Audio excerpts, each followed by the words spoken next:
Pemirsa, kembali lagi di Hidup Sehat. Dan sekarang kita akan bahas tadi Dr. Vito ya, sesak napas dan kesemutan tanda dari penyakit jantung. Sekarang sudah ada. Nah ini teh, sekarang sudah ada bersama dengan Dr. Ade Medan Ambari, spesialis jantung dan pembuluh darah, konsultan pencegahan dan rehabilitasi jantung. Selamat pagi Dr. Ade. Selamat pagi Vito, selamat pagi.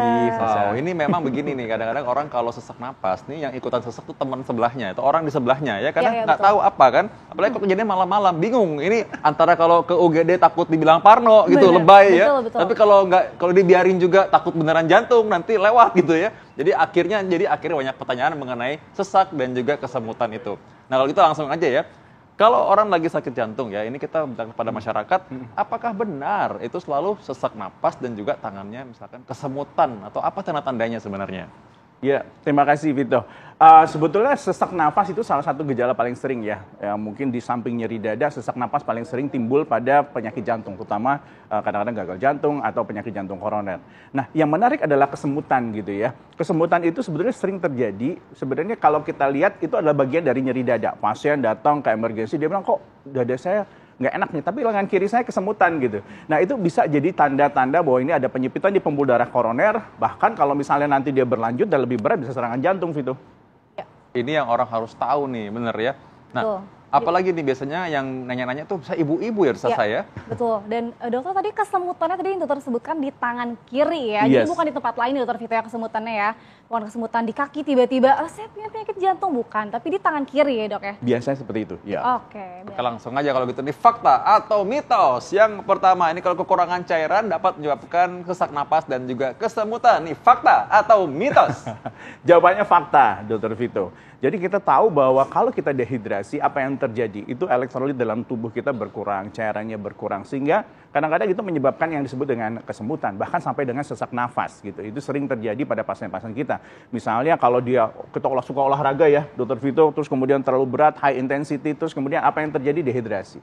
Elektrolitnya kurang gitu. Kadang-kadang bikin sampai kram gitu ya. Itu juga terjadi karena apa? Dehidrasi. Sehingga kalau kita dalam olahraga yang berat dalam jangka lama, maka kita harus minum ya cairan yang mengandung elektrolit. Soalnya saya itu Vito. Nah ini kalau gitu mesti hati-hati juga ya, nanti kita akan bisa bedakan nih kalau gitu. Bedanya apa kalau lagi olahraga ini kurang cairan atau memang karena sesak napasnya ini karena jantung? Iya, betul. Ya, betul. Nah ini lalu dokter ada fakta mitos berikutnya ya dokter ya. Kesemutan di dada ini waspada tanda serangan jantung. Ini fakta atau mitos? Itu fakta. Jadi kita lihat bahwa pasien-pasien yang datang ke emergensi ya di rumah sakit kita, mungkin Vito juga sering ketemu ya, yang datang dengan nyeri dada, kita tahu bahwa jantung itu ada di rongga dada, di sebelah kiri. Terus kemudian persarapannya, jadi dia kadang-kadang namanya ada yang reverver, jadi nyerinya itu dijalarkan gitu ya. Dan itu biasanya kalau misalnya dia nyeri dada, yang paling sering adalah timbul di samping nyeri dada seperti tertekan, juga ada semutan di lengan kiri. Nah, khasnya adalah kalau misalnya kita dengan aktivitas, maka nyerinya, kesemutan itu semakin berat. Itu yang juga kita harus perhatikan. Itu ciri khas, biasanya ada penyempitan di pembuluh darah koronernya gitu ya. Nah, karena itu memang mesti hati-hati ya. Ingat bahwa tanda-tanda ini nanti kita akan rangkum, akan kita tahu nih kira-kira yang mana yang jantung, yang mana yang bukan. Tapi memang ada fakta mitos berikutnya ya. Ini berikutnya, kesemutan ini sakit di rahang, ini merupakan gejala peringatan dini bahwa ini adalah tanda ada serangan jantung. Ini fakta atau mitos? Jawabannya fakta. Terima kasih Vito, itu sering diingatkan ya.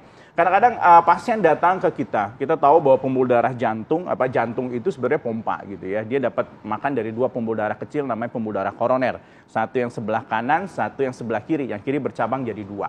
Nah, kalau nanti ada penyempitan atau bahkan sumbatan di situ, apa yang terjadi? Otot jantungnya menjerit, tapi nyerinya dijalarkan. Kadang-kadang pasien datang kok kayak rahang saya kayak tercekik, dia merasa tercekik gitu ya. Atau dadanya berat, tercekik. Karena apa? Nyeri itu dijalarkan. Ciri khasnya adalah pasien dengan penyempitan pembuluh darah koroner, penyakit jantung koroner atau serangan jantung, nyerinya tuh di dada, di tengah, terus dia menjalar. Bisa nanti ke leher kayak tercekik, di punggung atau ke lengan kiri gitu ya, bahkan di ulu hati gitu ya. Kayak orang sakit mah gitu datangnya. Ya, berarti kalau sudah ada gejala khas ini itu harus waspada ya dokter ya? Betul. Oke, dokter ini lalu juga serangan panik. Ini katanya dapat memicu sesak napas dan juga kesemutan. Ini fakta atau mitos? Ya, itu fakta gitu ya. Jadi ada satu kelainan namanya ansietas, itu orang yang cemas yang berlebih gitu ya. Itu kadang-kadang kalau kita panik, apa yang terjadi? Kalau kita panik yang terjadi adalah nadinya makin tinggi, terus kemudian tensi juga bisa naik gitu ya. Itu bisa memicu gitu ya, kayak orang sesak napas. Tapi juga ada yang fobia gitu ya, kalau di ruangan disempit gitu, dia takut, terus kemudian dia cemas, akhirnya bikin jadi dia sesak nafas. Tapi yang membedakan nanti sesak nafasnya apakah ini karena dia cemas gitu ya, atau karena dia suatu penyakit jantung gitu ya, adalah bahwa pada yang penyakit jantung, contohnya gagal jantung, kalau dia aktivitas dia sesak. Tapi kalau dia istirahat berkurang nih. Kadang-kadang tidurnya dia harus pakai bantal tinggi gitu ya, 2-3 bantal gitu ya, yang menandakan bahwa ini adalah ada satu masalah di jantungnya, pompa jantungnya yang disebut dengan gagal jantung. Nah, ini kadang-kadang suka juga mirip-mirip nih ya sama orang punya gangguan asam lambung nih. Ini fakta mitos berikutnya nih ya. Banyak yang tanya, katanya sesak napas dan kesemutan itu yang mirip pada penyakit jantung, ini bisa sebenarnya karena asam lambung yang naik. Ini fakta atau mitos? Baik, itu fakta juga. Tapi juga kita harus ingat bahwa pasien-pasien yang datang kadang-kadang nyerinya ulu hati gitu ya. Sudah berobat berkali-kali ke dokter gitu ya, ke rumah sakit diberikan obat mah gitu. Tapi kok nggak hilang-hilang gitu ya. Tapi nyeri sensasinya memang itu di ulu hati gitu ya. Nah, yang membedakan adalah biasanya kita lihat kalau nyeri ulu hati, tapi kok tiba-tiba kalau kita aktivitas makin berat, kok nyerinya makin sakit gitu ya.